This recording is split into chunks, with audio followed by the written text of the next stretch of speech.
Hi again folks, how you all doing? So this is the other locomotive that was sent to me by Asher for our son Tim. This is a Lima Class 40.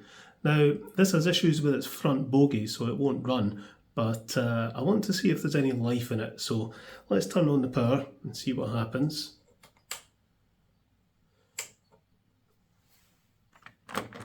Not a sausage. So we'll shove it into the shed and get it to the bench and see what's what. Oh, come on, get in. Get in there. Alright, okay, a Lima Class 40. Not looked at one of these before. I was given a UF Class 40, which I still have, but that's very different. So yeah, this is Atlantic Conveyor Cunard lines, and it's got the wee Westie on the side, like my Class 37. It's in British Railways green. But yeah, there's a number of things missing here. The buffer beam on the non-powered bogie, as well as some wheels. And I think the weight's missing by the feel of it. You know, it's very, very light. There's a buffer missing on the powered bogie, and there's no window glass on the side windows. So a lot of parts to replace. Now, I trawled through everywhere online to see if I could source the bits and bobs needed to make this complete again, and I didn't have much luck. There were powered and unpowered bogies for sale on eBay, with or without buffer beams, and but yeah, they were selling at ridiculous prices. And there is a seller who sells detailed buffer beams for these, but they're out of stock. I did eventually come across an unpowered bogie for sale at not too bad a price, but then I came across someone selling an entire motorised chassis complete with weight, all wheels, buffers and couplings, everything I needed, and at a very reasonable price. And here it is. I got this for pretty much the same price as some powered bogies were selling for alone. So yeah, not a bad buy, and everything is going to be here that I need. But you know, there's no point in taking this, you know, taking bits off this to put in there. I'd be as well just to replace the entire chassis. In other words, take the body off there and stick it on there. However, what I'm going to do is I'm going to service this motor. I'm also going to service the motor that's in the locomotive, and we'll try it with both motor bogies, because I suspect one will be better than the other and we can pick the best one. But apart from that, I'm just going to use this chassis. We'll clean up the wheels, check everything's okay. We've got the big weight in here, which I think is clearly missing in here by the feel of it. But we'll see which motor bogey's the best one and use that. So let's open this up. Oh, that was easy. I think somebody's been in here a few times. Yeah, very easy. So yeah, the weight's missing. That wire's disconnected from the front bogie. This has pickups on 4 wheels on the front bogie, and I imagine it'll be picking up. Or is it? I'm not seeing the usual pickup on the motor bogie, but I won't know till I get it apart. But the wire is connected to this little truck here. Yeah, interesting. There's also a wire connected to the one at the front as well. So let's get this motor out of here. All the Lima diesels I've worked on have been pretty much the same, but this one seems to be assembled slightly differently. Does that thing come off? Yep, that comes off. There's the wire connected to this, which must have an insulated wheel. Yeah, it's insulated on that side. But I don't think, no, there is no pickup. There's normally a pickup in here, but not on this. Interesting.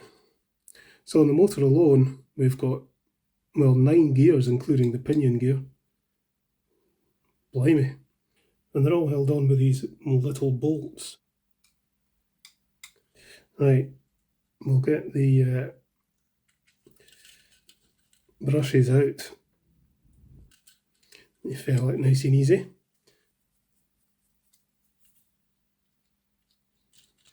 Right, take that off. There's the commutator. It's not looking too bad actually. That should just lift out. Put everything somewhere safe. we need to get all these gears out. So a 3mm socket spanner should undo these okay.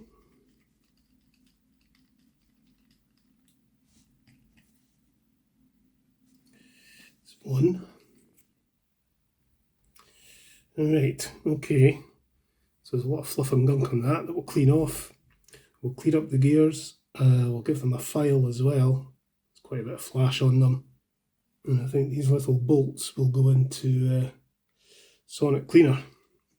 We'll also put the brushes and springs in.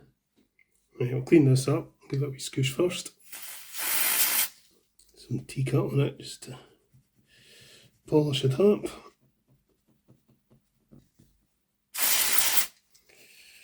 Give that another scoosh. We'll give the gears a scoosh and a wipe, and then we'll sand them down.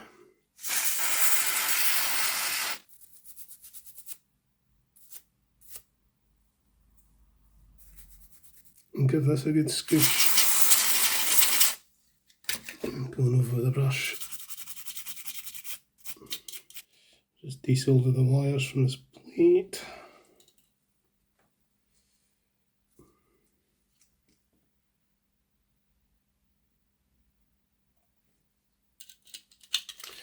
And we can pretty much discard that chassis now. Give this a scoosh out.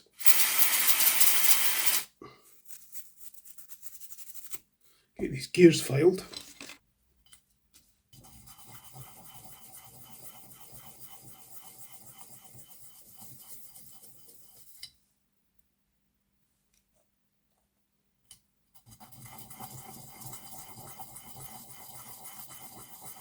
Okay, I'm going to pop the brushes and springs and these little bolts into the sonic cleaner for half an hour.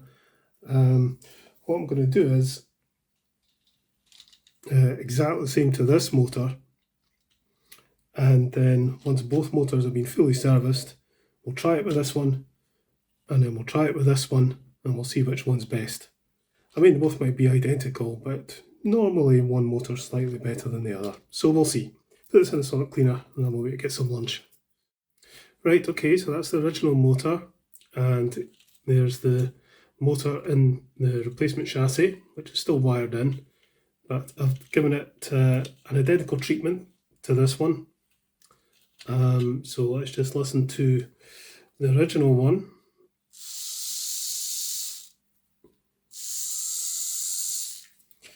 Let's see what this one sounds like.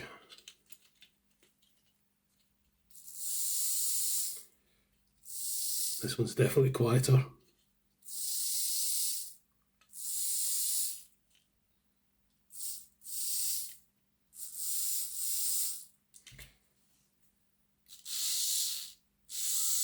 Yeah, that's definitely a lot quieter.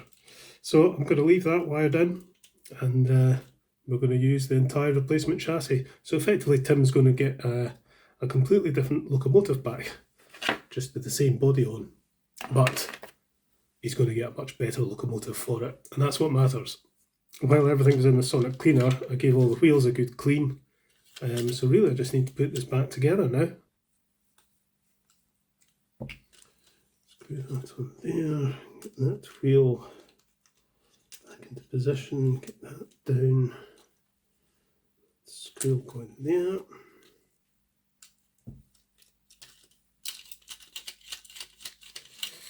There we go. Right, we'll pop the weight in there, and I'll see if this runs. It's not the easiest thing to get on the track because it's got 8 sets of wheels. Right.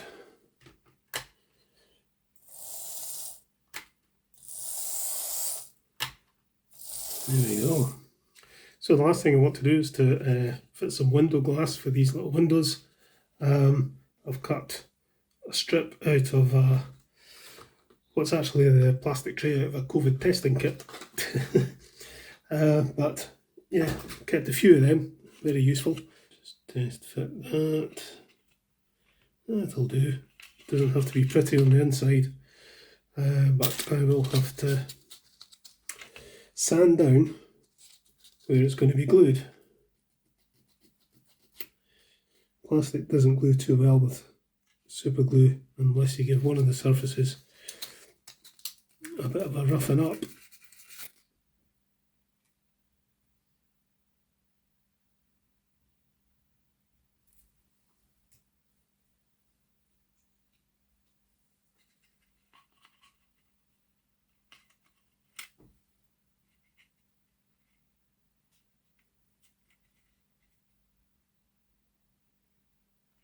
And do the same on the other side. I thought these were the same on both sides, but actually this side is going to need a longer strip. Cut another one.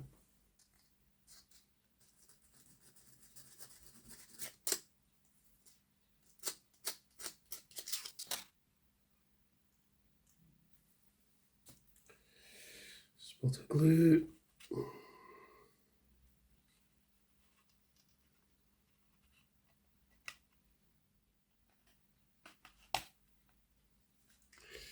And there we go.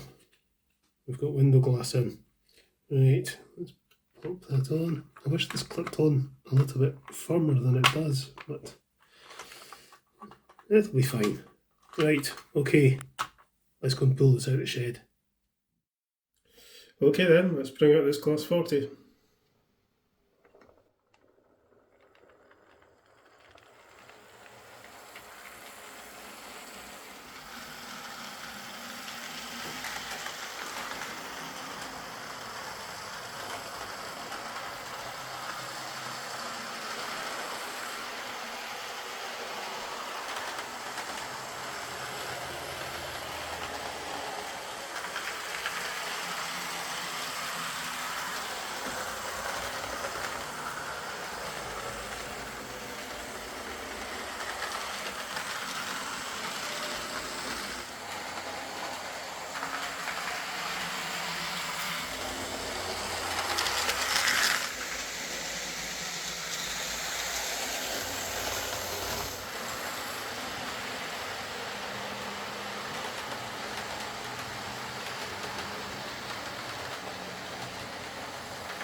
So there we are, that's Tim's Lima Class 40 running nicely, albeit with a completely replaced chassis. But you know, that's how it works out sometimes when working on these older models. Parts aren't always easy to get hold of, and if the most cost-effective thing to do is to replace the entire chassis, then so be it. You know, there would have been no point in picking apart the good chassis to fit out the old one, especially when the replacement one clearly had a much nicer motor in it. What matters is getting a nice running Class 40, and this runs very, very nicely, I have to say. In fact, I'd go as far as to say this may be the best running Lima model I've come across.